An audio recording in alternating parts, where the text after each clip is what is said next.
નમસ્કાર વિદ્યાર્થી મિત્રો, આજે આપણે અકાઉન્ટ ચેપ્ટર નંબર 2 ભાગીદારી પેઢીના વાર્ષિક હિસાબો જોવું છે.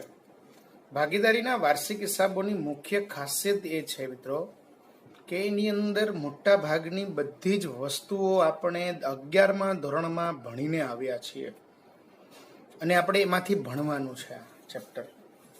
એટલે એમ જોવા જાઓ તો બહુ જ ઇઝીલી છે આ ચેપ્ટર આખું, અને એની અંદરથી શીખવા જેવી બધી બાબતો જે છે એ એવી છે કે 11માંથી 11 ગુણ મેળવી શકાય છે. 11 ગુણનો દાખલો આની અંદરથી આવે છે. જેમ આપણે 11માંથી 11 મેળવી શકીએ છીએ, એક પણ માર્ક્સ તૂટે નહીં એવું ચેપ્ટર છે.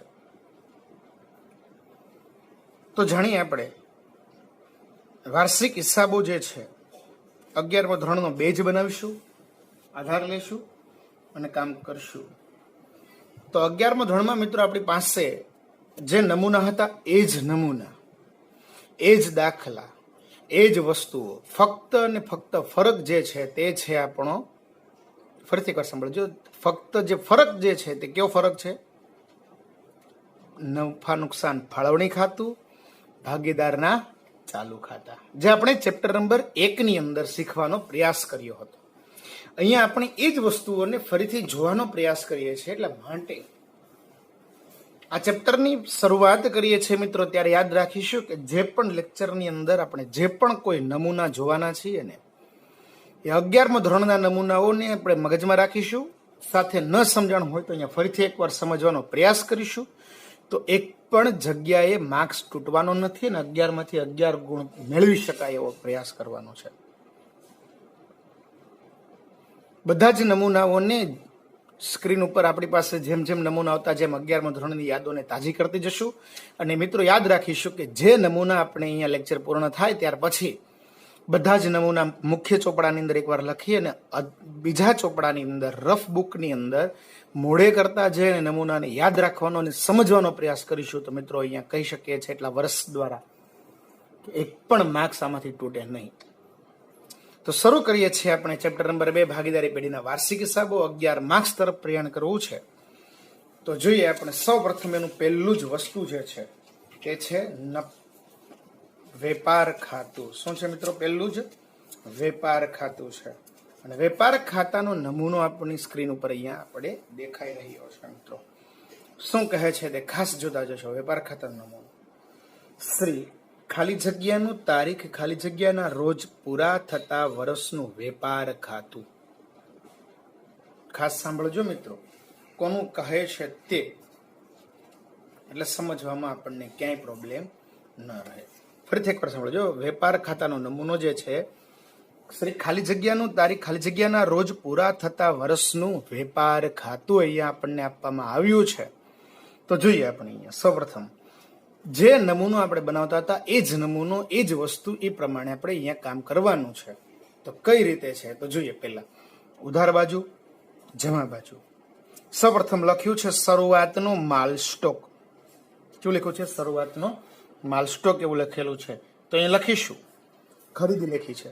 સૌ પ્રથમ ઉધાર બાજુ મિત્રો વેપાર, જે વસ્તુનો આપણે વેપાર કરતા હોઈએ એ વસ્તુઓને અહીંયા લખવાનું છે. અને બીજું વસ્તુ યાદ રાખતા જશો આની સાથે આપણે મિત્રો, વેપાર જે વસ્તુનો કરીએ છીએ એ જ લખવાનું છે. એ વાત તો બહુ સાચી છે અને સત્ય છે, પરંતુ મુખ્ય બાબત એ છે કે આપણે જે વસ્તુઓ જોવા જઈ રહ્યા છીએ એની અંદરથી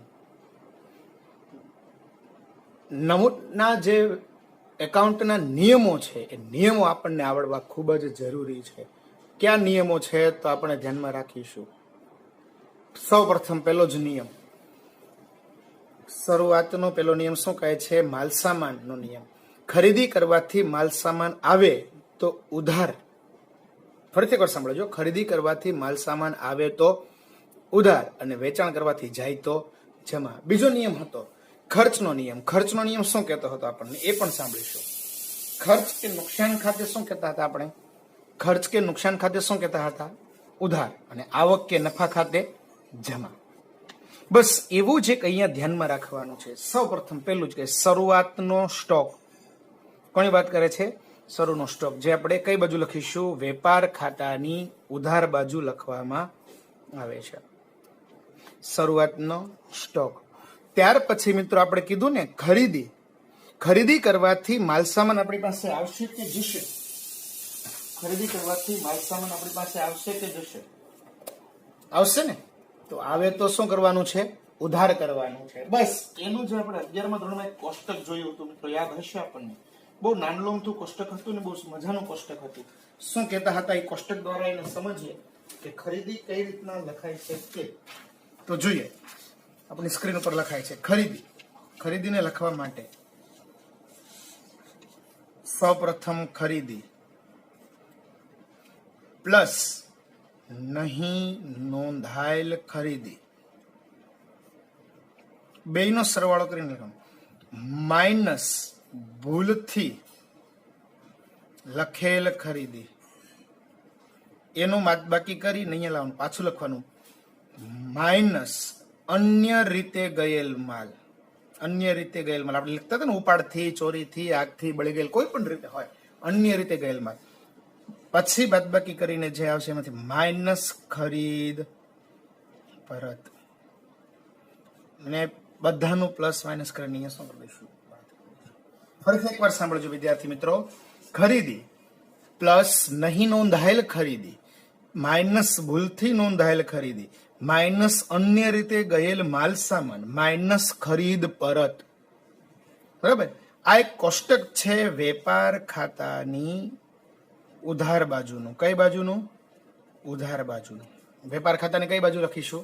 ઉધાર બાજુ પર આને લખવામાં આવે છે. નેક્સ્ટ, હવે આપણે બીજી એક વાત કરતા હતા, બધા જ ખરીદીના ખર્ચાઓ. કોના ખર્ચાઓ?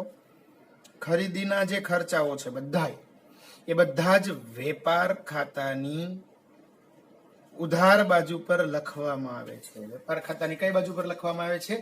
ઉધાર બાજુ પર લખવામાં આવે છે. જે આપણે અહીંયા ટેક્સ્ટબુક ની અંદર જોતા જશું. કીધું ને ખરીદીને લગતા ખર્ચાઓ છે. મજૂરી, આવક માલ ગાડા ભાડું, રેલવેનું કોઈ માલસામાન આપણે રેલવે દ્વારા મંગાવતા હોય તેની વાત કરે છે. ઓક્ટ્રોય એટલે કે જકાત. આમ જોવા જાવ તો ઘણી જગ્યાએ આપણે કહીએ છીએ કે ભાઈ ટોલ નાકો આવ્યું હતું તો ટોલ વાળાએ ચાર્જ લીધો, એ ટોલ નાકો, ટોલની વાત કરે છે. બીજું કહે છે સાહેબ આપણી પાસે આયાત જકાત. કોની વાત કરે છે મિત્રો? આયાત જકાત. માલસામાન આઉટ ઓફ કન્ટ્રીથી મંગાવતા હોય ને જે જકાત લાગે છે તેની વાત કરે છે, આયાત જકાત. બીજું કહે છે લારી ભાડું. માલસામાન લાવતા હોય છે, ટેમ્પા ભાડું છે, લારી ભાડું છે, કીધું છે ને કોઈ પણ જગ્યાથી ટ્રાન્સપોર્ટિંગ ચાર્જ તો લાગવાનો જ છે, એટલે લારી ભાડું. બીજું કહે છે ગોદી ચાર્જ. કેવો ચાર્જ? ગોદી ચાર્જ. પછી કહે છે ડેમરેજ. કોની વાત કરે? ગોડાઉનનો ચાર્જ હોય છે, ડેમરેજ, વોરફેજ. 11 તો ઘણી બધી વસ્તુઓ આવતી હતી ને, આપણને ખ્યાલ હશે મિત્રો.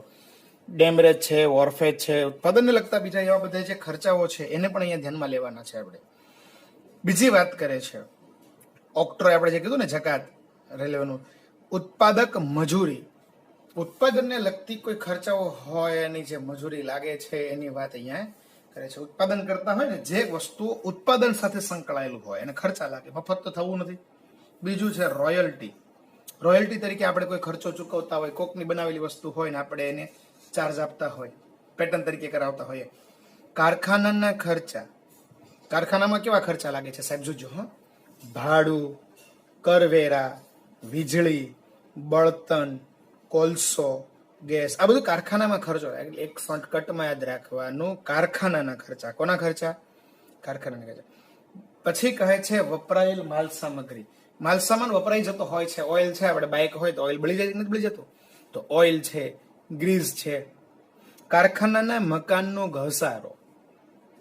આ પણ ખાસ લગભગ અહીંયા કોઈ ધ્યાનમાં રાખતું નથી, પ્લાન્ટ યંત્રોનો ઘસારો. પણ મિત્રો યાદ રાખજો, ઘણી વખત સ્પષ્ટતા કરી દે કોની વાત કરે છે. એવા સંજોગોમાં કારખાનાના સ્પષ્ટ લખેલું મકાન ખાલી લખવું હોય તો અહીંયા ન લખાય, પણ કારખાનાનું મકાન હોય તો અહીંયા લખવું જ પડે ફરજિયાત.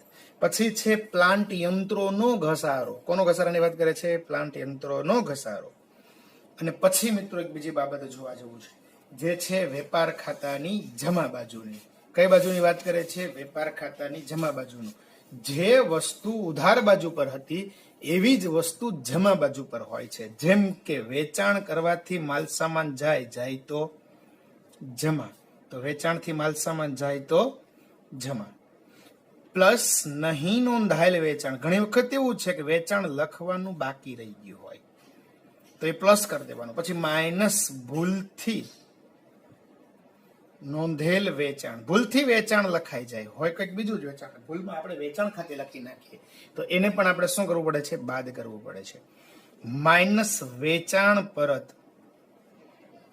બરાબર, માઇનસ શું કરીએ છીએ? વેચાણ પરત, અને બાદ બાકી કરીને ક્યાં લાવવાની છે? એને બહાર લાવવાનું છે. આ વસ્તુ થઈ ગઈ મિત્રો આપણી વેપાર ખાતાની. ઉધાર બાજુ બધું ખરીદીનું આવે છે અને જમા બાજુ બધું વેચાણનું આવે છે. તો યાદ રાખીશું ફરીથી એક વખત, વેચાણ કરવાથી માલ સામાન જાય તો જમા થાય છે એટલે વેપાર ખાતાની જમા બાજુ લખીએ છીએ. ખરીદી કરવાથી માલ સામાન આવે એટલા માટે આવક બાજુ લખાય છે એટલે કે ઉધાર બાજુ લખાય છે. પછી કહે છે ભંગાર માલનું વેચાણ. કેનું વેચાણ? ભંગાર માલનું વેચાણ. પછી કહે છે સાહેબ આખર માલનો સ્ટોક. ખાસ યાદ રાખજો, ઉધાર બાજુ કયો સ્ટોક હતો? શરૂનો સ્ટોક હતો. એવી જ રીતના જમા બાજુ કોનો સ્ટોક આવે છે? આખર માલનો સ્ટોક આવે છે. અને આની સાથે આપણું વેપાર ખાતું જે છે પૂર્ણ થાય અને સરવાળા કરતા હોય, મિત્રો સાંભળજો, સરવાળા જે કરતા હોય એમાં જમા બાજુનો સરવાળો વધી જાય અને ઉધાર બાજુ પર ઘટે તો એને શું કહેવામાં આવે છે? કાચો નફો કહેવામાં આવે છે. એવી જ રીતના ઉધાર બાજુનો સરવાળો કરતા હોય અને ઉધાર બાજુનો સરવાળો વધી જાય અને જમા બાજુ ઘટે તો એને શું કહેવામાં આવે છે? કાચી ખોટ કહેવામાં આવે છે. આ વસ્તુ આપણે ભૂલાય નહીં, આનું ધ્યાન રાખીશું. ફરીથી એકવાર યાદ રાખીશું, ખરીદીથી આવે તો બધું ઉધાર બાજુ લખવાનું, વેચાણથી બધું જાય તો જમા બાજુ લખવાનું, ખરીદીને લગતા બધા જે ખર્ચાઓ છે બધા ઉધાર બાજુ લખવાના છે. આવું ભૂલાય નહીં. આની પછી પાછું યાદ કરી લઈએ આપણે 11મા ધોરણનું નફા નુકસાન ખાતું. 11મા ધોરણનું નફા નુકસાન ખાતું શું કહેતું હતું? એ જ વસ્તુ, એ જ બાબતોને અહીંયા ધ્યાનમાં રાખવાની છે. જોઈએ આપણે નફા નુકસાન ખાતું. જે વસ્તુ 11મા ધોરણમાં હતી એ જ વસ્તુ 12મા ધોરણમાં છે. કોઈ ફરક નથી મિત્રો, બધું જ એ ચાલે છે. લખીએ છીએ શ્રી ખાલી જગ્યાનું તારીખ ખાલી જગ્યાના રોજ પૂરા થતા વર્ષનું નફા નુકસાન ખાતું. આખું વર્ષ જે પૂરું થાય છે એનું જે ખાતું છે એ નફા નુકસાન ખાતાની વાત કરે છે. તો એ નફા નુકસાન ખાતામાં એક અગત્યની બાબત શું હોય છે? ખાસ ફરીથી સાંભળજો. નફા નુકસાન ખાતાનો નિયમ બોલો ચાલો. ખર્ચ કે નુકસાન ખાતે શું કરવાનું છે? ઉધાર કરવાનું છે. અને આવક કે નફા ખાતે શું કરવાનું છે? જમા કરવાનું. ફરીથી એકવાર સાંભળજો. ખર્ચ કે નુકસાન ખાતે શું કરવાનું છે? ઉધાર કરવાનું છે. અને આવક કે નફા ખાતે શું કરવાનું છે? જમા કરવાનું છે. બરાબર. તો ચાલો જોઈએ છે કાચી ખોટ વેપાર ખાતેથી લાવ્યા છે. ઓલામાં લખ્યું હતું ને આપણે અગાઉ, ખોટ થતી હતી અને ક્યાં લઈ જવાની હતી? ઉધાર બાજુ. નફો હોય તો જમા બાજુ. એ જ વસ્તુઓ બધી અહીંયા છે. બધા જ પ્રકારના ખર્ચાઓ, ખરીદીના ખર્ચાઓ હોય તો ક્યાં હોતા હતા? વેપાર ખાતાની ઉધાર બાજુ. તો એ સિવાયના જે ખર્ચાઓ હોય, ઓફિસના ખર્ચા હોય, વહીવટી હોય, વેચાણ વિતરણ હોય, આવા જે બધા ખર્ચાઓ છે એ બધા ખર્ચાઓ ક્યાં લખવામાં આવે છે? ક્યાં લખીશું બધા ખર્ચાઓ? નફા નુકસાન ખાતાની ઉધાર બાજુ પર લખવામાં આવે છે. કઈ બાજુ પર લખીશું મિત્રો? નફા નુકસાન ખાતાની ઉધાર બાજુ પર લખવામાં આવે છે. પેલું જ કહે છે સાહેબ, સાંભળજો. વહીવટી ખર્ચામાં પગાર, ભથ્થા, બોનસ, ભાડું ચૂકવેલું હોય, મળેલું હોય તો સ્પષ્ટ લખેલું હશે મળેલું, ભાડું, વીમા પ્રીમિયમ, કરવેરા, ટપાલ ખર્ચ, સ્ટેશનરી ખર્ચ, કાનૂની ખર્ચ, ઓડિટ ફી, વીજળી ખર્ચ, પ્રોવિડન્ટ ફંડમાં ફાળો. અને આમ એક શબ્દ ખાસ સાંભળજો, કોઈ પણ જગ્યાએ ફાળો શબ્દ હોય, પછી રેલવેની રેહતમાં ફાળો હોય, પૂર આવ્યું હોય પૂરમાં ફાળો હોય, ધર્માદાયમાં ફાળો હોય, અનાથાશ્રમમાં ફાળો હોય, કોઈ પણ જગ્યાએ ફાળો હોય તો એ નફા નુકસાન ખાતાની ઉધાર બાજુ આવે છે. સાહેબ વહીવટી ખર્ચાઓ છે, બધા જ વહીવટ કરવા માટે લાગતા ખર્ચાઓ છે. પગાર, ભાડું, વીમા પ્રીમિયમ, કરવેરા, ટપાલ, સ્ટેશનરી, કાનૂની, ઓડિટ, વીજળી, આ બધા જ ખર્ચાઓ કેવા છે મિત્રો? નફા નુકસાન ખાતાની ઉધાર બાજુ લખાય છે. પછીના ખર્ચાઓ છે સાહેબ એ જે છે વેચાણ વિતરણના ખર્ચાઓ છે. કેવા ખર્ચાઓની વાત કરે છે હવે? વેચાણ વિતરણના ખર્ચાઓ. તો વેચાણ વિતરણના ખર્ચાઓ એટલે કેવા ખર્ચાઓ સાહેબ? વેચાણ કરવા માટે જે ખર્ચાઓ કરવા પડે ને એની વાત કરે છે. જેમ કે જાવક માલ, ગાડા ભાડું, સેલ્સમેનનો પગાર, આ બધું વેચાણ કરવા માટે કરવું પડે છે. સેલ્સમેનનો પગાર, કમિશન, જાહેરાત ખર્ચ, આપેલ વટાવ, વટાવ અનામત, શોરૂમના ખર્ચાઓ આપણને જે જોઈ રહ્યા છે, વેપાર ખર્ચાઓ, પેકિંગ ખર્ચ, આ બધા ખર્ચાઓ કેવા છે સાહેબ? ફરીથી એકવાર સાંભળજો. જાવક માલ, ગાડા ભાડું, આવક હોય તો ખરીદીનો ખર્ચો છે તો વેપાર ખાતાની ઉધાર બાજુ પર લખાશે મિત્રો. આવક નથી સાહેબ, જાવકની વાત કરે છે, ખર્ચાઓ છે એની વાત. સેલ્સમેનનો પગાર છે, કમિશન છે, જાહેરાત ખર્ચ છે, આપેલ વટાવ છે, વટાવ અનામત છે, શોરૂમનો ખર્ચો, વખારનો ખર્ચો, પેકિંગનો ખર્ચો, આ બધા ખર્ચાઓ, બધા જ પ્રકારના ખર્ચાઓ જે છે, ખરીદી સિવાયના ખર્ચાઓ જે છે, બધા જ ખર્ચાઓને આપણે નફા નુકસાન ખાતાની ઉધાર બાજુ પર લખીશું. એવી રીતના નાણાકીય ખર્ચાઓ થતા હોય છે સાહેબ. ધંધો લઈને બેઠા છે એટલે ખર્ચાઓ બધા લાગતા જ હોય. એવા નાણાકીય ખર્ચાઓ એટલે કેવા ખર્ચાઓ? તો લખ્યું છે ભાગીદારની લોનનું વ્યાજ, બેંક ઓવરડ્રાફ્ટનું વ્યાજ, લીધેલી લોનનું વ્યાજ, બેંક કમિશન, મેનેજરને કમિશન. આમ એકડ એકથી તમે જોજો, ક્રમમાં યાદ રાખવા જરૂર નથી સાહેબ, પણ એટલું યાદ હોવું જોઈએ કે આ ખરીદીનો ખર્ચો છે કે બીજો ખર્ચો છે. બીજા કોઈ પણ ખર્ચાઓ હોય તો નફા નુકસાનની ઉધાર બાજુ પર લખાય છે, જે આપણે અહીંયા જોઈ રહ્યા છીએ સાહેબ. નેક્સ્ટ, બેંક ચાર્જીસ કમિશન, મેનેજરને કમિશન, ધર્માદા ખર્ચ, મિલકત પરનો ઘસારો. હવે જે છે ને મિત્રો, એક કોષ્ટક આખું યાદ રાખવા જેવું છે. એ કોષ્ટક કયું છે તો ફરીથી એકવાર, અને હા ખાસ સાંભળજો, મિલકત પરનો જ ઘસારો કીધું મિત્રો, યાદ રાખવાનું. કોઈ પણ પ્રકારનો ઘસારો હોય, શું કહે છે? કોઈ પણ પ્રકારનો ઘસારો હોય, એ બધો જ ઘસારો ક્યાં લખવામાં આવે છે? નફા નુકસાન ખાતાની ઉધાર બાજુ. માલ સામાન પરનો ઘસારો હોય, વાહનનો ઘસારો હોય, કે કોઈ મકાનનો ઘસારો હોય, કે કોઈ અન્ય કોઈ મિલકતો હોય, ફર્નિચર હોય, કોઈ પણનો ઘસારો છે અહીંયા લખાય છે. હે, હવે એક વસ્તુ જે છે આપણે 11મા ધોરણમાં જોઈ ગયા હતા, ગાલખાદ કાચું સરવૈયું પ્લસ ગાલખાદ હવાલાની પ્લસ ગાલખાદ અનામત હવાલાની માઇનસ ગાલખાદ અનામત કાચું સરવૈયું. એટલે પહેલું અને છેલ્લું બે કાચું સરવૈયું, વચ્ચેના બે હવાલાની વાત કરે છે.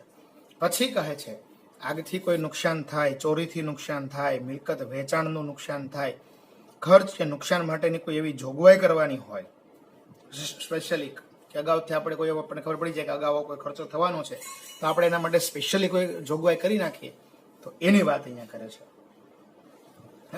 પછી આ બધું જ વસ્તુઓ છે, બધા ખર્ચાઓ છે સાહેબ. અને એ ખર્ચાઓ પછી એક વસ્તુ આવે છે જે આપણી પાસે છે આવક બાજુની વાત. એટલે કે બધા જ પ્રકારની આવકો મળેલું હોવું જોઈએ. શું હોવું જોઈએ? મળેલું હોવું જોઈએ. જેમ કે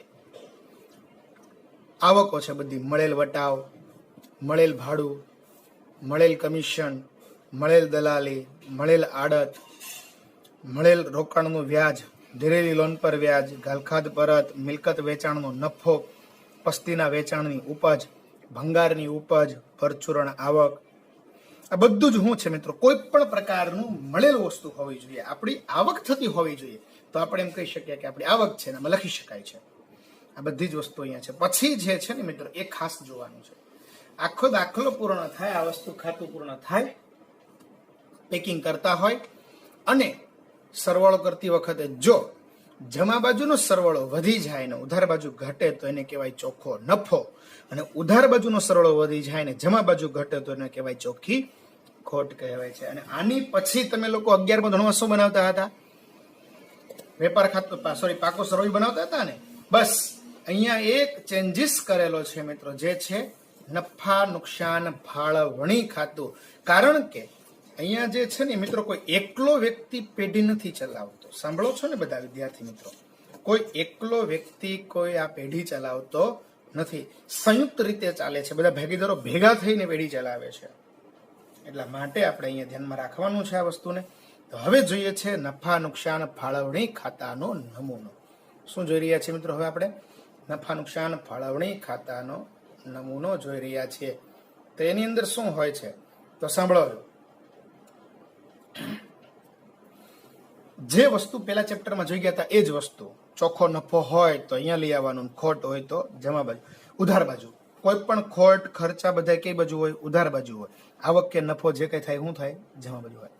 હવે તમે એક વસ્તુ સાંભળજો, ભાગીદારોનું મૂડી પર વ્યાજ તમને ખબર છે આની બીજી અસર ક્યાં હોય? આ ઉધાર બાજુ છે તો ચાલુ ખાતાની કઈ બાજુ હોય? સોરી, આ જમા બાજુ છે તો ચાલુ ખાતાની કઈ બાજુ હોય? ઉધાર બાજુ હોય છે. અને મૂડી પર વ્યાજ ઉધાર બાજુ છે તો એ ચાલુ ખાતાની કઈ બાજુ હોય? જમા બાજુ. એટલે આમ ક્રોસ એન્ટ્રીઓ થતી હોય છે. હવે તમને એક વાત ઉધાર બાજુથી શરૂ કરીએ છીએ, ભાગીદારોના મૂડી પર વ્યાજ. મિત્રો, ભાગીદારો પેઢીને મૂડી આપે તો વ્યાજ જ આપણને આપશે કે આપણે એને આપવું પડશે? ગુડ. પેઢીને મૂડી આપે એટલે પેઢીવાળાએ શું કરવું પડે છે? એને વ્યાજ આપવું પડે છે. તો આપણા માટે શું બની ગયું? આપણે પેઢી છીએ હો, તો આપણા માટે શું બની ગયું મિત્રો? કહો. ખર્ચ બની ગયો. એટલે ખર્ચ છે, કોઈ પણ પ્રકારના ખર્ચ. આ તો બધા ભાગીદારોના ખર્ચા છે. કેવા ખર્ચા છે? ફાળવણી થઈ રહી છે. શું થઈ રહ્યું છે? ફાળવણી. એટલે બધા ભાગીદારોએ જે ખર્ચો કર્યો ને એ બધી બાબતો છે. તો આ ફાળવણી જે થઈ રહી છે એની વાત કરે છે.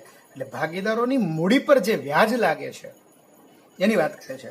તો ભાગીદારો પછી જેટલા હોય A, B, C બધાને ઇનર કોલમમાં લખી સરવાળો કરીને આઉટર કોલમમાં મૂકવાનું છે.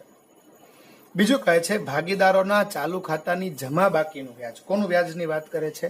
ભાગીદારોના ચાલુ ખાતાની જમા બાકીનું વ્યાજ અહીંયા લખવાનું છે. આપણે કઈ રીતના છે ખાસ સાંભળો છો.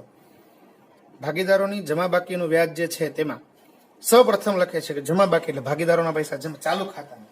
પછી ભાગીદારોને તમે પગાર આપો, બોનસ આપો, કમિશન આપો, મહેનતાણું આપો, કઈ પણ આપો.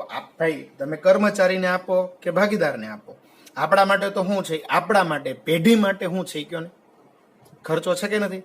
પેઢી માટે ખર્ચો છે.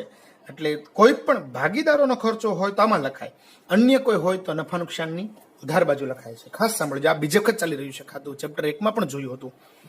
પછી કોઈ પણ એવું વસ્તુ આપણને કહે કે અમુક રકમ છે સામાન્ય અનામત ખાતે લઈ જવાની છે. ક્યાં લઈ જવાની છે? એમ કે અમુક રકમો થોડીક એવી છે કે જે આપણે સામાન્ય અનામત ખાતે લઈ જવી છે. તો આપણે કેમ કરીને લઈ જશું? તો અહીંયા આપણે જે કઈ વિધું હોય અહીંથી લઈને ક્યાં લઈ જવામાં આવે છે? પાકા સરવૈયાની મૂડી દેવા બાજુ પર લખવામાં આવે છે. બીજું કહે છે જમા બાજુની વાત કરે છે. જમા બાજુ એક પ્રકારની આવક જ છે, પણ ભાગીદાર પાસેથી આવક થઈ હોય એની વાત અહીંયા કરે છે. ચોખ્ખો નફો છે, નફા નુકસાન ખાતેથી લેવા હતા. ઉપાડ ઉપર વ્યાજ. ભાગીદાર છે પોતાની અંગત જરૂરિયાત છે એટલે અંગત ઉપાડ માટે પૈસા લઈ ગયો હોય, બરાબર? અંગત પૈસા ઉપાડવા માટે લઈ ગયો હોય તો એ ઉપાડ તરીકે લઈ ગયો તો વ્યાજ આપણને આપશે નહીં. તો પેઢી માટે શું બની ગઈ? આવક બની ગઈ. ને આવક બને છે એટલે ભાગીદારોના ઉપાડ પર વ્યાજ કઈ બાજુ લખવામાં આવે છે? જમા બાજુ પર લખવામાં આવે છે. એટલે બીજું કહે છે ભાગીદારોના ચાલુ ખાતાની ઉધાર બાકીનું વ્યાજ. કોનું વ્યાજ કહે છે? ભાગીદારોના ચાલુ ખાતાની ઉધાર બાકી.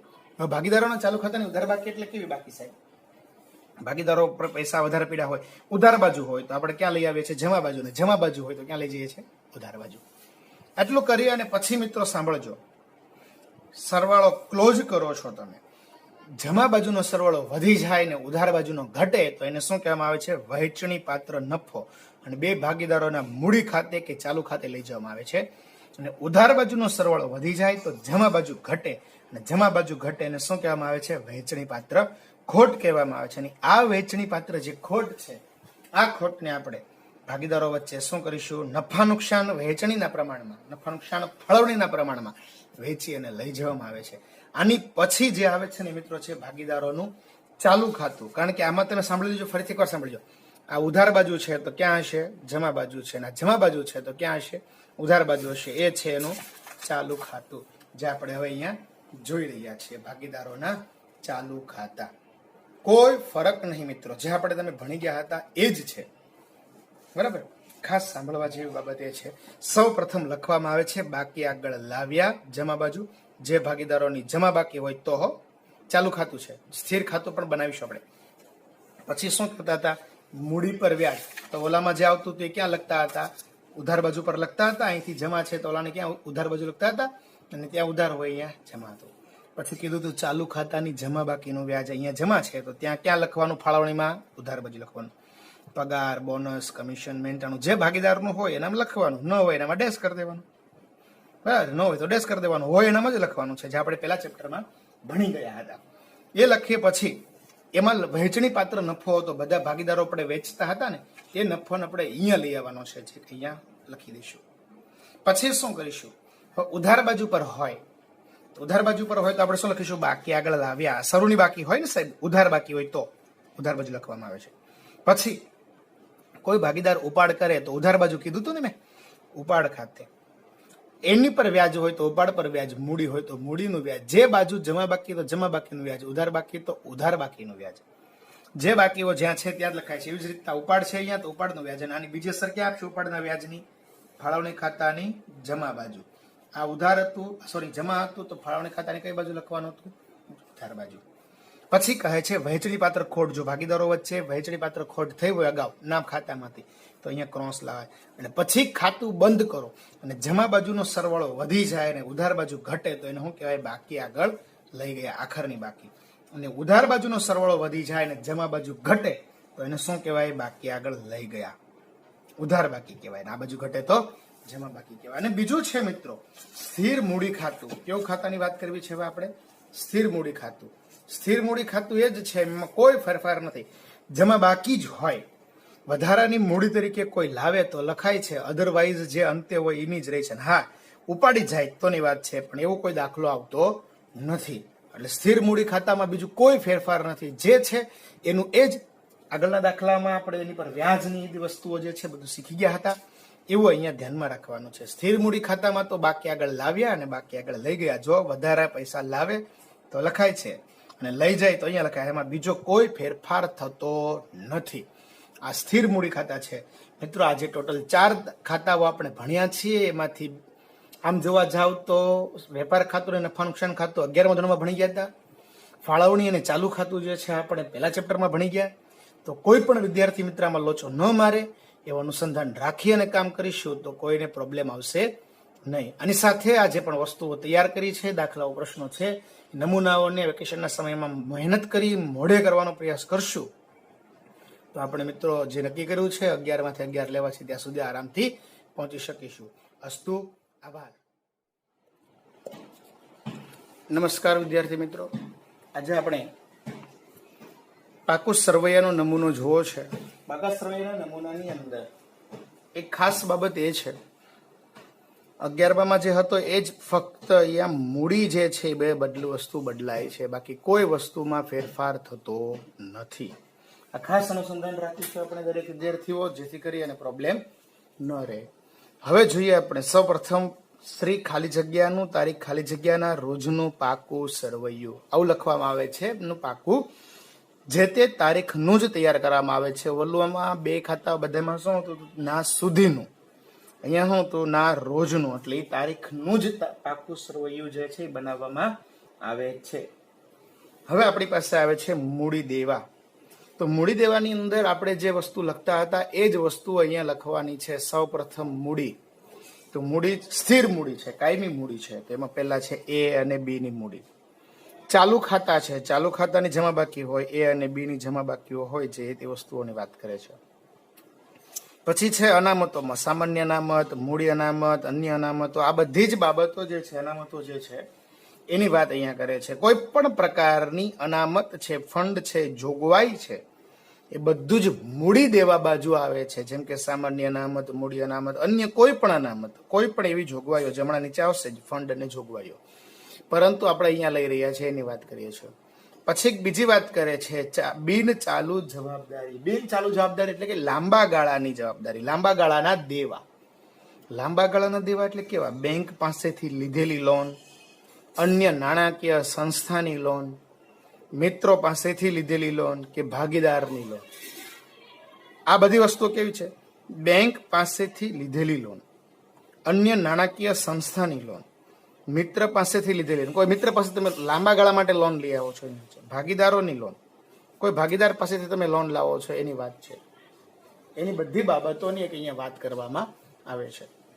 પછી કહે છે ચાલુ જવાબદારીઓ. ચાલુ જવાબદારીઓમાં કોની વાત કરે છે? સાંભળીએ. Bank overdraft. બેંક ઓવરડ્રાફ્ટ છે, પરચુરણ લેણદારો છે, દેવી હુંડીઓ છે, ચૂકવવાના બાકી ખર્ચા હજુ ચૂકવાયેલા નથી, આપણે બાકી છે એટલે આપણા માટે શું બની ગયું?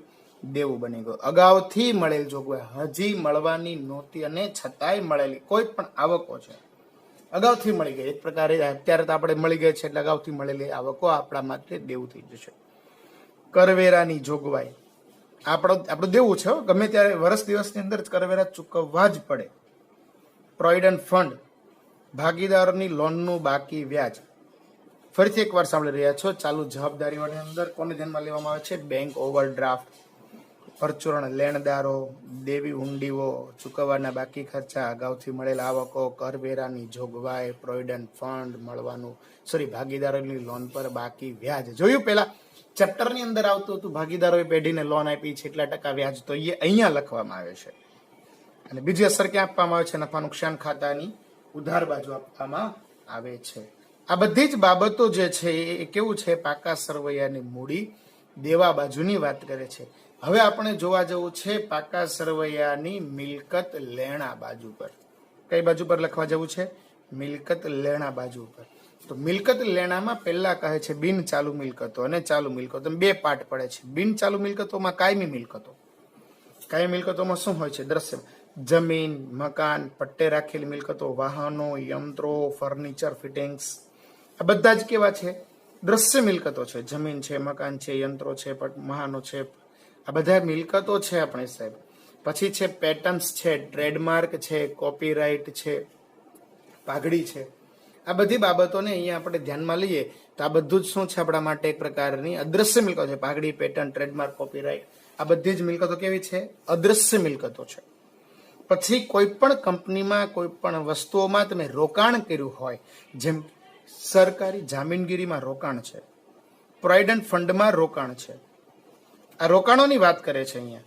સરકારી જામીનગીરીમાં રોકાણ છે, પ્રોવિડન્ટ ફંડમાં રોકાણ છે, એ બધી બાબતોને અહીંયા વાત કરે છે. બીજું કહે છે સાહેબ પ્રસારિત મહેસૂલી ખર્ચા. કેવા ખર્ચા?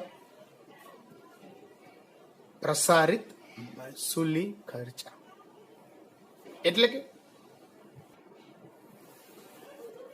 કે જે ખર્ચ એક વખત કર્યો છે તેનો લાભ આપણને લાંબા સમય સુધી મળતો હોય એવા પ્રસારિત મહેસૂલી ખર્ચાઓને અહીંયા ધ્યાનમાં લેવાય છે.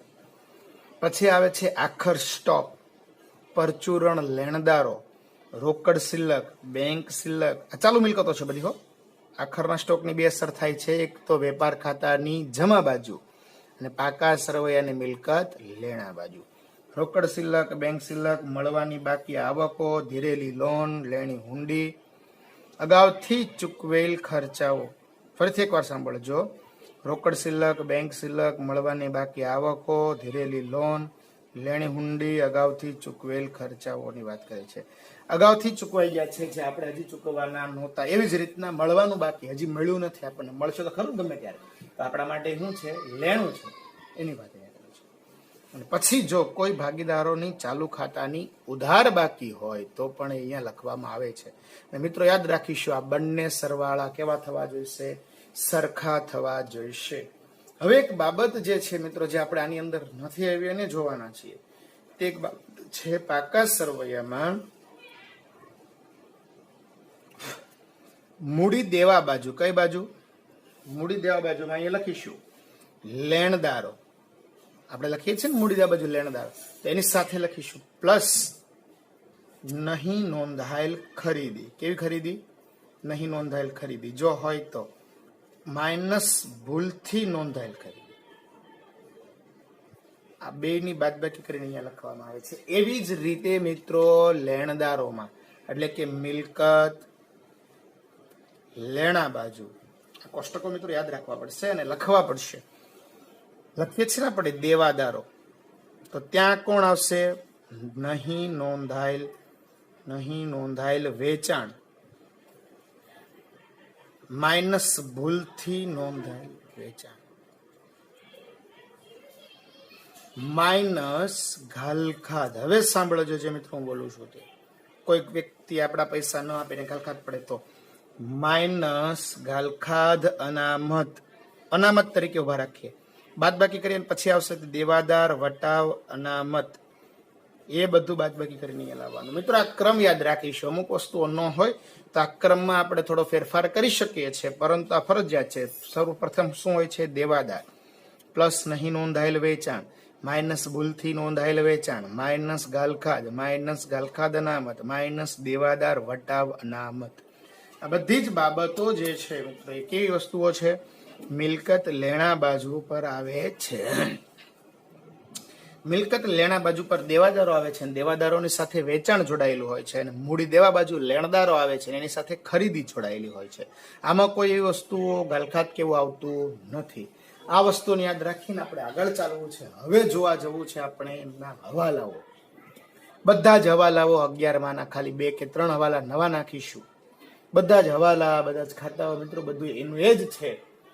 ફરક છે તો મિત્રો આ બાબતોને જ લઈને ફરક છે, એટલે બધા જ વિદ્યાર્થીઓનું અનુસંધાન રાખીએ અને ખાસ ધ્યાન રાખવાનો પ્રયાસ કરીશું. જોઈએ, પહેલો જ હવાલો છે મિત્રો આખરનો સ્ટોક.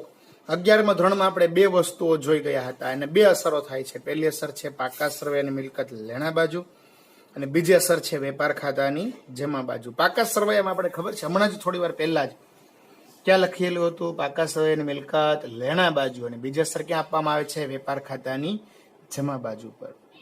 હવાલા નોંધની કોઈ જરૂર નથી મિત્રો. મેન વસ્તુ અસર આપતા આવડવી જરૂરી છે, તો તમને ઓટોમેટિકલી આવડી જશે. પછી કહે છે આ ચારે હવાલાઓ છે, 2 થી 4 હવાલાઓ આપણે ટૂંકમાં પણ જોયા હતા. પેલા આને થોડાક લોંગ કટ જે ચોપડી આપ્યા છે પાઠ્યપુસ્તકમાં એ પ્રમાણે જોઈને શોર્ટકટ કી આપણે આપીશું. ચૂકવવાના બાકી ખર્ચા, તો એક ક્યાં લખાય છે, નફા નુકસાન ખાતાની ખર્ચ છે ને સાહેબ. ખર્ચ હોય એટલે કઈ બાજુ આવશે, ઉધાર બાજુ જ આવશે. ખાસ યાદ રાખજો. ને આવક હોય ક્યાં આવશે, જમા બાજુ જ આવશે. એટલે નફા નુકસાન ખાતાની ઉધાર બાજુ ઉમેરો અને પાકા સરવૈયાની મૂડી દેવા બાજુ.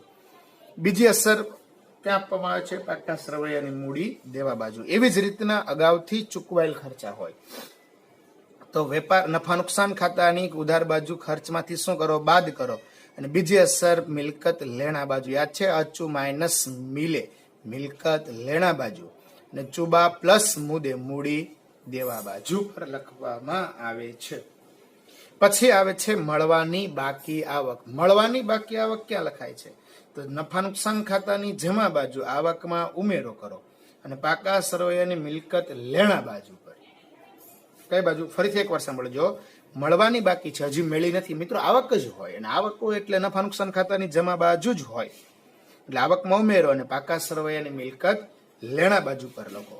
પછી જે આવે છે તે અગાઉથી મળેલ આવકો. કેવી આવકોની વાત કરે છે, અગાઉથી મળેલી આવક છે એટલે નફા નુકસાન ખાતાની જમા બાજુ જ હોય, બાદ કરવાની છે, અને મૂડી દેવા બાજુ પર આની અસર જે છે તે આપવાની છે. હવે આપણે જોવા જવું છે ને સાહેબ, તમને મેં કીધું હતું ને એની શોર્ટકટ કી જે છે એ આપણે જોઈ રહ્યા છીએ. અગાઉથી ચૂકવેલ માઇનસ અચુ માઇનસ મિલકત લેણા. અચુ માઇનસ મિલે પછી ચૂકવવાના બાકી ખર્ચા, ચુબા પ્લસ મુદે મૂડી દેવા બાજુ. અચુ માઇનસ મિલે, બરાબર, ચુબા પ્લસ મુદે. એવી જ રીતના અગાઉથી મળેલ આવક અમ માઇનસ મુદે મૂડી દેવા બાજુ, એટલે કે અમ માઇનસ મુદે. એવી જ રીતના મળવા પ્લસ મિલે, મળવાની બાકી આવક મબા પ્લસ મિલે, એટલે કે મબા પ્લસ મિલે, મળવાની બાકી આવક. આચુ માઇનસ મિલે, ચુબા પ્લસ મુદે, અમ માઇનસ મુદે, મબા પ્લસ મિલે. આ વસ્તુ આપણી પાસે તૈયાર હોય ને તો મિત્રો આપણે કહી શકીએ બહુ સરસ રીતે આપણે આ ચેપ્ટરને સમજી શકીએ એમ છીએ. આ 4 હવાલાઓ છે સાહેબ મિત્રો. ટોટલ 5 હવાલા આપણા પૂર્ણ થયા. આની સાથે પહેલો હવાલો કયો હતો, આખર માલનો સ્ટોક. ત્યાર પછીના 4 હવાલા ક્યાં હતા, અચુ માઇનસ મિલે, ચુબા પ્લસ મુદે, એમાં માઇનસ મુદે, મબા પ્લસ મિલે. આ 4 હવાલાઓ હતા. હવે આપણે બાકીના હવાલાઓ તરફ જવું છે. તો આવે છે મિલકત પર ઘસારો. કોની પર ઘસારાની વાત કરે છે, કોઈ પણ વસ્તુ ઘસાઈ જાય તો આવક થાય કે નુકસાન થાય, નુકસાન થાય ને, તો નફા નુકસાન ખાતાની ઉધાર બાજુ અને મિલકત ઘસાણી છે એટલે પાકા સરવૈયાની મિલકત લેણા બાજુ, મિલકતમાંથી શું કરી દો? બાદ કરી દો. ફરીથી એકવાર, કોઈ પણ મિલકત પર ઘસારો ગણવાનો કહે તો નફા નુકસાન ખાતાની ઉધાર બાજુ, પાકા સરવૈયાની મિલકત લેણા બાજુ, મિલકતમાંથી શું કરવાનું છે?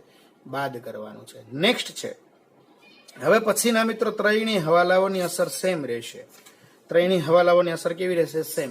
ગાલખાદ હોય, ગાલખાદ અનામત હોય કે દેવાદાર પર વટાવ અનામત હોય, કે એને ઉધાર ફંડ પણ કહેવાય. હો, ઉધાર વટાવ ફંડ તરીકે પણ ઓળખાય છે. મિત્રો, પેપરને થોડું અઘરું બનાવવું હોય, પ્રશ્ન થોડું ટ્વિન્સ કરીને પૂછવો હોય ત્યારે આ વસ્તુ કામમાં આવે છે.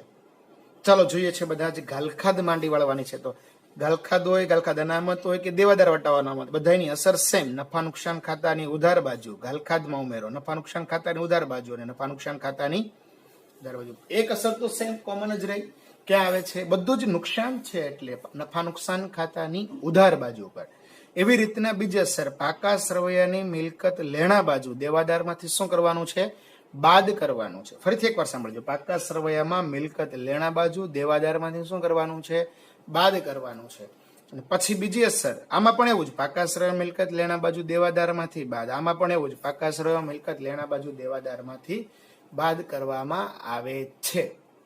ફરીથી એકવાર સાંભળીશું મિત્રો, ગાલખાદ હોય, ગાલખાદ અનામત હોય કે દેવાદાર વટાવ અનામતની જોગવાઈ હોય. એક અસર ક્યાં આપવામાં આવે છે? બધું નુકસાન છે. અને બીજી અસર આપણને ખબર છે, હમણાં જોયું હતું, પાકા સરવૈયાની મિલકત લેણા બાજુ. જો આ દેવાદાર છે, દેવાદારમાંથી ગાલખાદ, ગાલખાદ અનામત, દેવાદાર વટાવ અનામત શું કર્યું? આપણે બધું બાદ કરીએ છીએ ને. બસ આ બધું જ શું કરવામાં આવે છે? એમાંથી બાદ કરવામાં આવે છે. એટલે આમ મિત્રો, આ ત્રણેય હવાલાની અસર કેવી છે? કોમન છે ને એક સરખી જ રહે છે. હવે આપણે મિત્રો બીજા હવાલાઓ તરફ ચાલીએ તો જોઈએ આપણને શું આપ્યો છે બીજો હવાલો. તે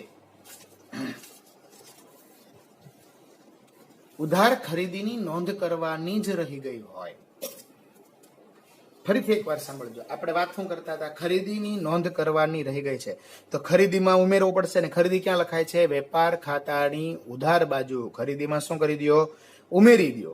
ફરીથી એકવાર સાંભળજો, વેપાર ખાતાની ઉધાર બાજુ, ખરીદીમાં શું કરી દો? ઉમેરી દો. અને બીજી અસર હમણાં જ વાત કરી, ખરીદી હોય તો ક્યાં લખવામાં આવે છે? આપણે યાદ છે ને મિત્રો, હમણાં જ વાત કરી, ખરીદી હોય તો ક્યાં લખાય છે? લેણદારો બાજુ. અને વેચાણ હોય તો ક્યાં લખાય છે? મિલકત લેણા બાજુ પર લખવામાં આવે છે. આટલું ખાસ યાદ રહેવું જોઈએ તો ભૂલાય ન જાય. એનું અનુસંધાન રાખીએ તો આ બધા હવાલા બહુ ઇઝી બની જાય. તો ફરીથી એકવાર સાંભળી રહ્યા છો બધા. ખરીદીની વાત કરે છે તો ક્યાં લખાય છે? વેપાર ખાતાની ઉધાર બાજુ, ખરીદીમાં ઉમેરો. અને પાકા સરવૈયાની મૂડી દેવા બાજુ, લેણદારમાં ઉમેરો. એવી જ રીતના જો વેચાણ હોય તો શું લખાય છે? પાકા સરવૈયાની મિલકત લેણા બાજુ અને દેવાદારમાં ઉમેરવાનું છે. અને વેપાર ખાતાની જમા બાજુ પર અમને લખવાનું છે. પછીની વાત કરે છે, ચાલો, ખરીદ પરતની નોંધ કરવાની રહી. ખરીદ પરત તો ખરીદીમાંથી શું થાય? હજી નોંધ કરવાની જ રહી ગઈ છે, હજી કઈ રીજ નથી. તો ખરીદીમાંથી બાદ કરો. અને ખરીદીમાંથી બાદ થાય તો સાથે ક્યાંથી બાદ થાય? લેણદારમાંથી. એટલે કે ખરીદ પરત હોય તો વેપાર ખાતાની ઉધાર બાજુ, ખરીદીમાંથી બાદ કરો, સાથે પાકા સરવૈયામાં મૂડી દેવા બાજુ, લેણદારમાંથી બાદ કરો. બે જગ્યાએથી બાદ થાય. ઉમેરો થાય તો બે જગ્યાએ ઉમેરો થાય, અને બાદ થાય તો બે જગ્યાએથી. એવી રીતના વેચાણ પરત હોય. કેવું પરત હોય? વેચાણ પરત હોય તો વેચાણમાંથી શું કરવાનું છે? બાદ કરવાનું છે. વેચાણમાંથી બાદ થાય સાથે ક્યાંથી બાદ થશે? લેણદારમાંથી પણ શું કરવાનું છે? બાદ કરો. આ એક વસ્તુ સીધી ને સિમ્પલ છે મિત્રો. ખરીદીમાં પ્લસ તો લેણદારમાં પ્લસ. ખ્યાલ ને? ખરીદીમાં પ્લસ કરો, જો અહીંયા લખ્યું છે ખરીદીમાં પ્લસ કરો તો લેણદારમાં પ્લસ કરો. ખરીદીમાંથી કેમ કે બીજું, ખરીદીમાંથી બાદ કરો તો લેણદારમાંથી પણ શું કરો? બાદ. એવી રીતના વેચાણમાં ઉમેરો તો દેવાદારમાં, વેચાણમાંથી બાદ કરો તો દેવાદારમાંથી પણ શું કરવાનું છે? બાદ કરવાનું છે. મિત્રો હવે પછીના જે હવાલા છે ને મિત્રો, બહુ ઇમ્પોર્ટન્ટ છે. 14 અને 15 નંબરનો હવાલો. થોડા એક સાથે 4 હવાલાની અસર આપી છે. 4 અસરો વાળો હવાલો છે. તો જોઈએ, ખરીદ પરતની નોંધ વેચાણ નોંધમાં થાય હોય. કેની નોંધ થઈ હોય? ક્યાં થઈ હોય? ખરીદ પરતની નોંધ વેચાણ નોંધમાં થઈ હોય. તો ચાલો પેલા લખાય છે વેપાર ખાતાની જમા બાજુ, વેચાણમાંથી શું કરી દો? બાદ કરી દો. સાંભળજો, એક શાંતિથી સાંભળો. પેલા કટકા કરી નાખો. ખરીદ પરતની નોંધ વેચાણ નોંધમાં. હકીકત મિત્રો મને પેલા એ કહ્યું હતું હું ખરીદ પરત હતું ને, તો ખરીદીમાંથી શું કરવું પડશે? ખરીદીમાંથી શું કરવું પડશે? બાદ. અને ખરીદીમાંથી બાદ થાય તો લેણદારમાંથી શું થઈ જાય? એક એક સાથે બોલો બધા મારી સાથે. ખરીદ પરતની નોંધ. હાલો, કોની નોંધ છે? ખરીદ પરતની. ખરીદ પરતની નોંધ હોય એટલે ક્યાંથી બાદ કરવામાં આવે છે? ખરીદીમાંથી બાદ. વેપાર ખાતાની ઉધાર બાજુ ખરીદીમાંથી શું કરવાનું? બાદ. અને ખરીદીમાંથી બાદ થાય એટલે પાકા સરવૈયાની મૂડી દેવા બાજુ બીજું ક્યાંથી બાદ થાય? લેણદારમાંથી બાદ કરવામાં આવે છે. બરાબર. એવી જ રીતના ચાલો બીજું, વેચાણમાં થઈ ગઈ છે, વેચાણમાં હકીકત કરાય નહીં, ખોટું લખાઈ ગયું છે. વેચાણ ખોટું લખાઈ ગયું એટલે વેચાણમાંથી શું કરવું પડશે? આપણે બાદ કરવું પડશે. વેચાણમાંથી આપણે શું કરવું પડશે? બાદ કરવું પડશે. અને વેચાણમાંથી બાદ કરો તો આપણે બીજે ક્યાંથી બાદ કરવાનું? સાહેબ, વેચાણમાંથી બાદ કરો તો આપણે બીજે ક્યાંથી બાદ કરવાનું છે? એને એક અહીંયા ધ્યાનમાં રાખી રહ્યા છીએ. પાકા સરવૈયાની મિલકત લેણા બાજુ, દેવાદારમાંથી પણ શું કરવાનું છે? બાદ કરવાનું છે. નેક્સ્ટ ચાલીએ. વેચાણ પરતની નોંધ. કોની નોંધ છે? વેચાણ પરતની. અને મિત્રો, વેચાણ પરતની નોંધ હોય એટલે ક્યાંથી બાદ થાય? વેચાણમાંથી બાદ અને દેવાદારમાંથી બાદ. ઓલામાં વેચાણમાં પ્લસ કરતા હતા ને આપણે, આમાં કારણ કે હકીકતી ભૂલમાં થઈ ગયું હતું ને અહીંયા વેચાણ પરતની નોંધ છે. અને વેચાણ પરતની નોંધ હોય તો આપણે શું કરતા હતા? વેચાણમાંથી બાદ કરવાનું, સાથે દેવાદારમાંથી બાદ કરવાનું. પણ ભૂલ શું થઈ ગઈ? ખરીદ નોંધમાં લખાઈ ગયું છે. ક્યાં લખાઈ ગયું છે? ખરીદીમાં. એટલે ખરીદીમાં લખાય નહીં. એટલે ખરીદીમાંથી શું કરવામાં આવશે? બાદ કરવામાં આવશે. ખરીદીમાંથી બાદ થાય સાથે ક્યાંથી બાદ કરવાનું? લેણદારમાંથી બાદ કરવાનું. ફરીથી બધા મિત્રો મારી સાથે એકવાર બોલી રહ્યા છે. વેચાણ પરતની નોંધ. કોની નોંધ છે? વેચાણ પરતની. તો વેચાણમાંથી બાદ કરો, સાથે દેવાદારમાંથી બાદ કરો. વેચાણ ક્યાં લખાય છે? વેપાર ખાતાની જમા બાજુ. દેવાદાર ક્યાં લખાય છે? પાકા સરવૈયાની મિલકત લેણા બાજુ. ખરીદીમાં થઈ ગઈ છે. ખરીદીમાંથી શું કરવું પડશે? બાદ. અને વેપાર ખાતાની ઉધાર બાજુ ખરીદીમાંથી બાદ કરો. અને પાકા સરવૈયાની મૂડી દેવા બાજુ લેણદારમાંથી બાદ કરો. આ બધી જગ્યાએથી શું કરવામાં આવે છે? બાદ કરવામાં આવે છે. હવે પછી ચાલીએ. હવે પછી પાછી એવી જ અસરો થોડીક આપે છે, તમને સાંભળી રહ્યા છો બધા. જો ખરીદી, ઉધાર ખરીદીની નોંધ વેચાણમાં થઈ ગઈ. હકીકત હતું હું મિત્રો, મને એ કહો પહેલા હતું હું? ખરીદી હતી ને, ઉધાર ખરીદીની નોંધ. ઉધાર ખરીદીની છે એટલે વેપાર ખાતાની ઉધાર બાજુ ખરીદીમાં ઉમેરો. ખરીદીમાં ઉમેરો કરો તો સાથે ક્યાં ઉમેરો થાય? લેણદારમાં શું કરવામાં આવે છે? ઉમેરો કરવામાં આવે છે. પણ વેચાણ નોંધમાં થઈ ગઈ છે. ભૂલ ક્યાં થઈ? વેચાણમાં. ખોટું લખાઈ ગયું ને વેચાણ, તો વેચાણમાંથી શું કરી દઉં? બાદ. અને વેચાણમાંથી બાદ થાય મિત્રો, બીજે ક્યાંથી બાદ થાય? દેવાદારમાંથી બાદ કરવામાં આવે છે. મિત્રો ફરીથી એકવાર સાંભળીશું. ઉધાર ખરીદીની નોંધ વેચાણ નોંધમાં થઈ હોય ત્યારે, તો ઉધાર ખરીદીની નોંધ છે. કોની નોંધ છે? વેપાર ખાતાની ઉધાર બાજુ ખરીદીમાં ઉમેરો. ખરીદી છે ને, અને લેણદારમાં ઉમેરો. અને ભૂલ ક્યાં થઈ ગઈ? વેચાણમાં. તો વેચાણમાંથી બાદ કરો અને દેવાદારમાંથી પણ શું કરી દો? બાદ કરી દેવામાં આવે છે. પછી કહે છે ઉધાર વેચાણની નોંધ ખરીદ નોંધમાં થઈ હોય. કોની નોંધ? ઉધાર વેચાણની નોંધ ક્યાં થઈ ગઈ છે? ખરીદીમાં થઈ છે. વેચાણ છે સાહેબ, હતું હું? વેચાણ. તો વેચાણ હોય એટલે વેપાર ખાતાની જમા બાજુ વેચાણમાં ઉમેરો. અને વેચાણમાં ઉમેરો થાય એટલે ક્યાં ઉમેરો થાય? દેવાદારમાં ઉમેરો થાય. ભૂલ શું થઈ? ખરીદ નોંધમાં થઈ ગઈ. હકીકત ખરીદી હતી નહીં, તો ખરીદીમાંથી શું કરવું પડશે? બાદ કરવું પડે. ભૂલમાં થઈ ગઈ છે. ખરીદીમાંથી બાદ થાય તો સાથે કોણમાંથી બાદ થાય? લેણદારમાંથી બાદ થાય. હા, ફરીથી એકવાર સાંભળીશું. ઉધાર વેચાણની નોંધ. કોની નોંધ છે? ઉધાર વેચાણની. તો વેચાણમાં પ્લસ કરો, દેવાદારમાં પ્લસ કરો. ખરીદીમાં થઈ હોય એટલે ખરીદીમાં થઈ ગઈ છે. ખરીદીમાં ખોટી થઈ છે તો ખરીદીમાંથી બાદ કરો, સાથે લેણદારમાંથી પણ શું કરવામાં આવે છે? બાદ કરવામાં આવે છે. હવે આપણે જોવા જવું છે મૂડી પર વ્યાજ, ઉપાડ પર વ્યાજ. આ તો મિત્રો તમે પહેલા ચેપ્ટરમાં જ શીખી ગયા છો. મૂડી પર વ્યાજ છે તો નફા નુકસાન ફાળવણી ખાતાની કઈ બાજુ? ઉધાર બાજુ. અને ભાગીદારના મૂડી ખાતા અથવા મૂડી દેવા બાજુ અથવા ચાલુ ખાતાની જમા બાજુ. બે અસર અપાય છે. આની જગ્યાએ તમારે એવું લખવું હોય ચાલુ ખાતાની કઈ બાજુ? જમા બાજુ પર તમે લખી શકો છો. ચાલુ ખાતું ન બનાવ્યું ને તો મૂડી દેવા બાજુ ઉમેરવાનું. ચાલુ ખાતું બનાવ્યું છે તો કઈ હળી કરવાની જરૂર નથી. ફરીથી એકવાર સાંભળજો. મૂડી પર વ્યાજ હોય તો આપણા માટે ખર્ચો છે, તો નફા નુકસાન ફાળવણી ખાતાની ઉધાર બાજુ અને ચાલુ ખાતાની જમા બાજુ. એવી જ રીતના ઉપાડ ઉપર વ્યાજ છે તો ચાલુ ખાતાની ઉધાર બાજુ કઈ બાજુ? ચાલુ ખાતાની કઈ બાજુ? ઉધાર બાજુ પર. જો ચાલુ ખાતું તમે બનાવ્યું છે તો કઈ બાજુ? ઉધાર બાજુ. અને નફા નુકસાન ફાળવણી ખાતાની જમા બાજુ પર લખવામાં આવે છે. હવે પછી સિમ્પલી બધું ચાલુ થઈ જશે. ભાગીદારને ચૂકવવાનો પગાર, ભાગીદારને ચૂકવવાનો છે. કોને ચૂકવવાનો છે મિત્રો? ભાગીદારને ચૂકવવાનો હોય. અને ભાગીદારને ચૂકવવાનો પગાર હોય એટલે ક્યાં લખાય છે મિત્રો? નફા નુકસાન ફાળવણી ખાતાની ઉધાર બાજુ. સાંભળજો, નફા નુકસાન ફાળવણી ખાતાની કઈ બાજુ પર લખાય છે? આપણા માટે ખર્ચો છે ને, ખર્ચો છે એટલે નફા નુકસાન ફાળવણી ખાતાની ઉધાર બાજુ અને ભાગીદારોના મૂડી ખાતાની જમા બાજુ. જે આપણે હમણાં કરતા હતા ને જમા બાજુ ને એવું જ વસ્તુ, ભાગીદારોને ચૂકવવાનો પગાર. પછી એ પગારની જગ્યાએ કમિશન હોય, બોનસ હોય, મહેનતાણ હોય, બધું ચેપ્ટર નંબર 1 પ્રમાણે જ અસર આપી દેવી. ભાગીદારોના ચાલુ ખાતાની જમા બાકીનું વ્યાજ. કોનું વ્યાજ છે? જમા બાકીનું વ્યાજ. તો આપણે નફા નુકસાન ફાળવણી ખાતાની કઈ બાજુ? ઉધાર બાજુ. અને ચાલુ ખાતાની જમા બાજુ પર લખવામાં આવે છે.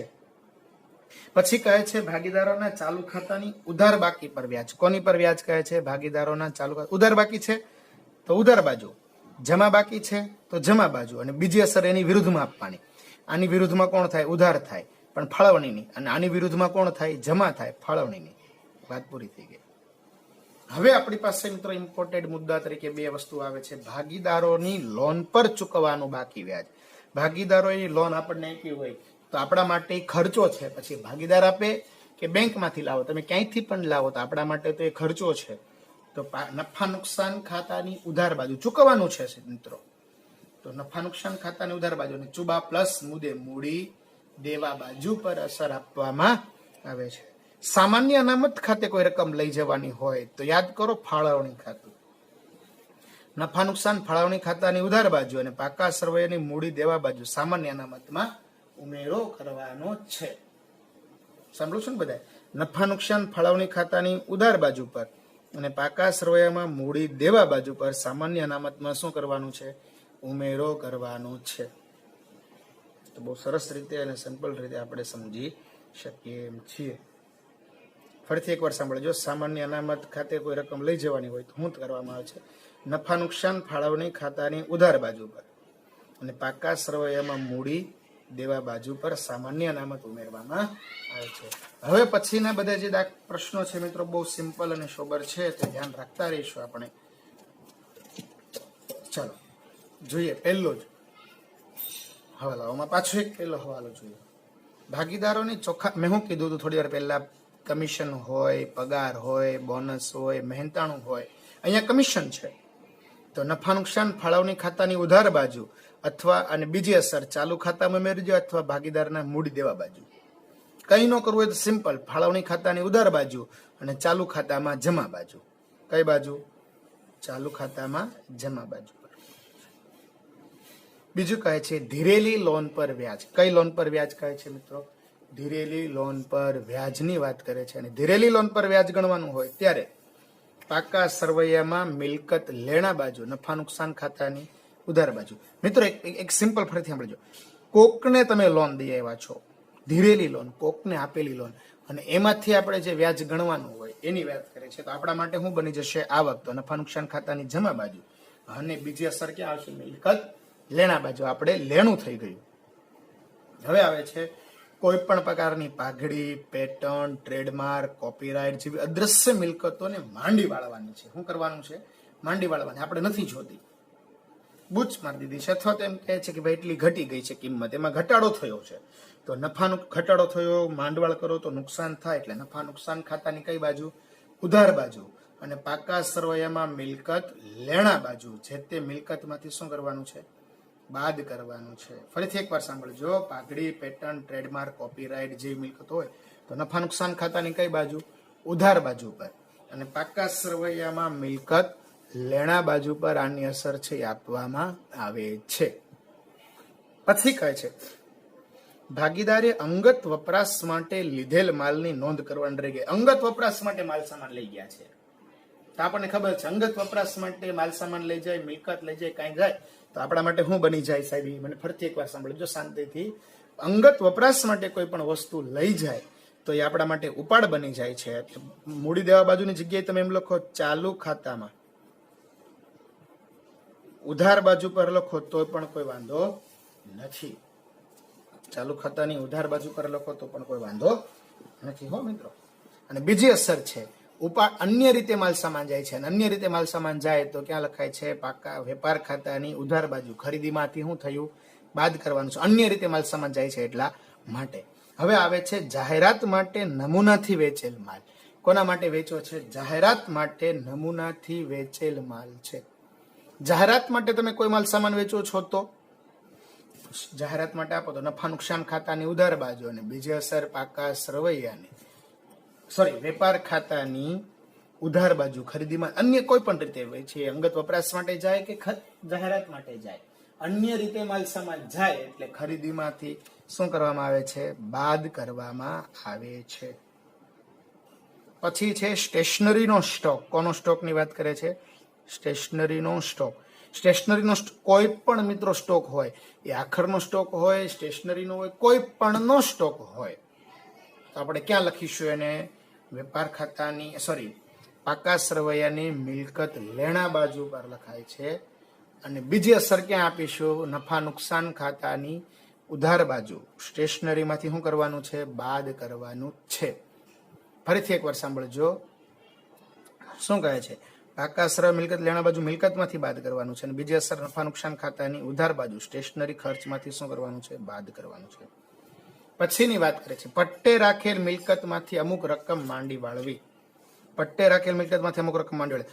મેં શું કીધું હતું થોડી વાર પહેલા? કોઈ પણ વસ્તુ માંડી વાળો તો નફા નુકસાન ખાતાની ઉધાર બાજુ અને બીજી અસર પાકા સરવૈયા પેટે મિલકતમાંથી બાદ કરવાનું છે.